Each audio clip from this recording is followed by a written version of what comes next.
Dès 20 h demain, nous connaîtrons donc les noms des 2 finalistes de cette élection présidentielle. Les instituts de sondage vont s'appuyer sur les premiers dépouillements avec une difficulté supplémentaire. Cette année, la plupart des bureaux ne fermeront non plus à 18 h, mais à 19 h. Les explications d'Arnaud Etcheverry. Demain, à partir de 19 h, début des premiers dépouillements. Les instituts de sondage n'auront plus qu'1 heure au lieu de 2 pour délivrer les estimations. Alors il a fallu s'adapter. Chez Kantar Sofres, l'échantillon n'a pas bougé. 220 bureaux de vote, test, choisis soigneusement sur l'ensemble du territoire. Ils ont tous en moyenne 1 millier d'électeurs inscrits.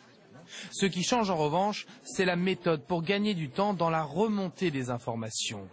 Il y a 5 ans, une fois le vote terminé, un enquêteur passait un coup de fil à un opérateur à Paris pour lui donner les premiers résultats, candidat par candidat. Il fallait ensuite saisir ces données et les compiler, long et fastidieux. Dès demain, tout va se passer sur le téléphone de l'enquêteur. Globalement, c'est une application web, mobile. L'enquêteur, il va saisir candidat par candidat le nombre de bulletins dépouillés, puis envoyer ces informations-là, cette répartition à la chaîne d'estimation. Plus d'intermédiaires, cette méthode va offrir un gain de temps considérable. Vous appuyez, c'est fait. Du coup, dans le process précédent où on pouvait prendre 20 minutes pour qu'une information remonte depuis le bureau de vote jusqu'à la chaîne d'estimation, maintenant ça va être de l'ordre de la seconde. Voilà pour les moyens. Sur le déroulé, la remontée des résultats se fera en 3 temps. Dès 19 h, début du dépouillement. Seuls les 200 premiers bulletins alimenteront la première estimation. Vers 19 h 30, on s'appuiera sur les 200 bulletins suivants.